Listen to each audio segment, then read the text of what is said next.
here it is. All right, here we have Ben Phillips. Round of applause. Let's do it. Yeah. Air horn sounds. Of Stumptown Coffee in Brooklyn, New York. Judges, come on over. Hey, how's it going? Hey. Hey again. Hey.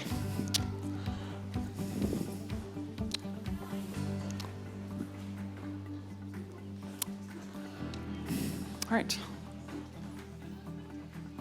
Everyone settled in and ready to go? Great. And time. Good afternoon, judges. Thank you all for being here today.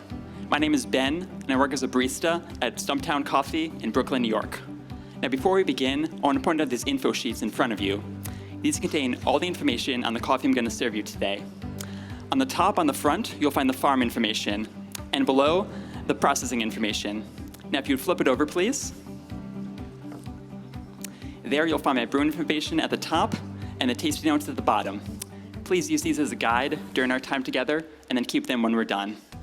Now, the coffee I'm going to serve you today is an anaerobic, naturally processed, green-tipped red Gesha from Tolima, Colombia. It was processed by a man named Mauricio Chata, who started off as a medical doctor, but eventually fell in love with coffee. He works with consistency and innovation in his processes. He has an experimental fermentation process. All of his coffees are anaerobically fermented, and he works on preventing environmental effects on coffee as it's drying. Now, judges, your tasting notes today will be as follows.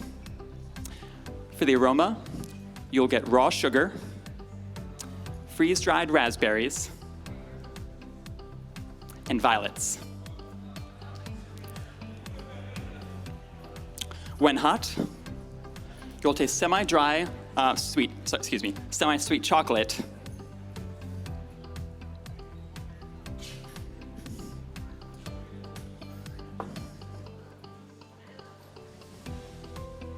and black cherries. The acidity will be medium and apricot-like. The body will be soft and delicate. And the aftertaste will be quick with notes of semi-sweet chocolate. As it cools down,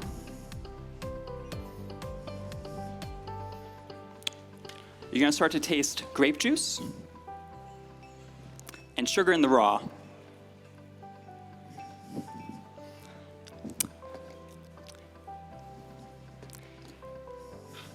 The acidity will become medium-high and sparkling, with notes of a quince-like acidity. And the body will become creamy, like 1% milk, with the aftertaste being juicy and lingering. And as it gets even cooler,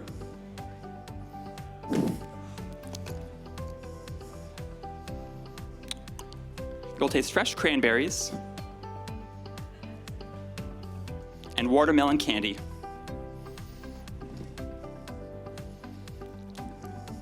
The acidity will stay at medium-high acidity, but tastes more like red grapefruit. And the body will maintain that creamy body. Now, Mauricio discovered this farm after 5 years of researching potential sites with his wife, Liliana. He employs 20 people on this farm year-round. And the farm is 200 hectares with 15 dedicated to coffee and the rest to various crops. He chose this land for 3 main reasons. The coffee is grown on volcanic soil, which gives the red Gesha cherries a unique nutrient content. It's grown between 1,800 to 2,100 meters above sea level, and the region gets no direct sunlight during the daytime.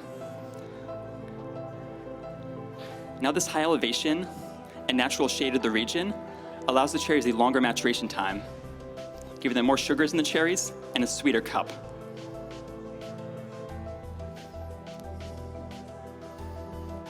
After the cherries are picked, They are first washed with spring water and then placed in a hermetically sealed container with bread yeast and panela for a 72-hour anaerobic fermentation.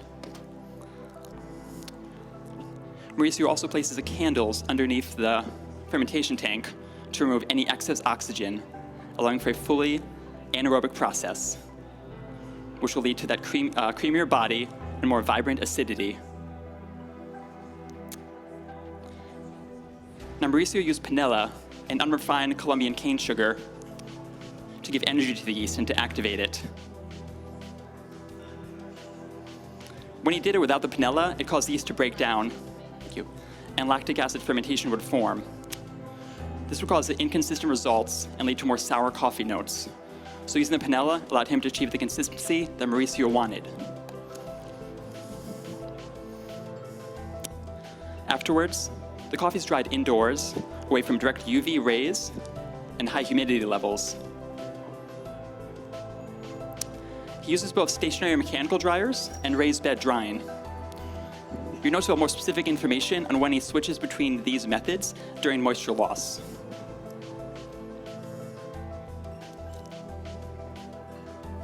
This will lead to a cleaner cup profile, no over-fermentation, and more fruit-forward notes. Now this coffee is roasted 13 days ago for a 13-minute total roast time.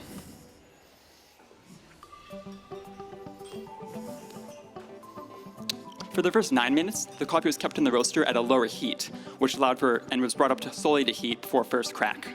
This allowed for more solubility in the final cup.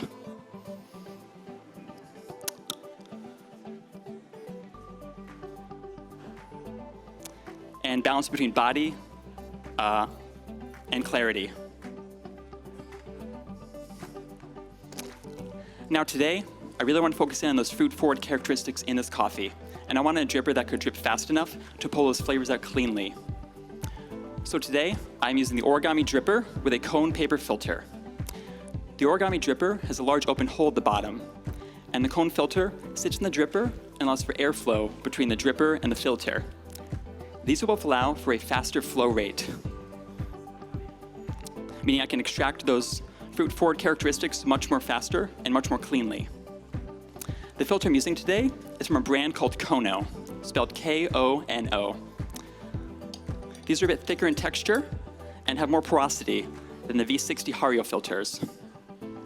That thicker texture will help drag down the slurry to the bottom of the cone, creating a richer, sweeter flavor.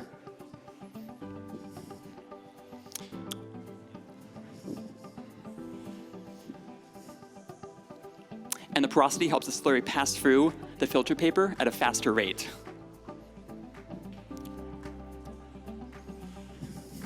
My recipe today is 18 grams of coffee to 305 milliliters of water for a 1:17 ratio, which helped me bring out all those flavors I want to get while still keeping a balanced body. My temperature in my kettle is 203 degrees Fahrenheit, and my water profile is a total of 126 parts per million, with a ratio of 2.2 parts hardness to 1 part alkalinity. This will allow me to bring out, this will allow me to really accentuate that acidity while bringing out a balanced body as well.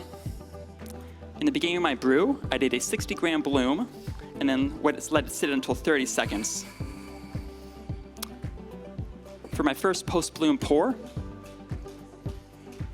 I poured up to 140 milliliters, so an 80 milliliter pour. Doing a higher pour at this stage allowed me to really extract those fruit-forward characteristics that extract early on in brewing.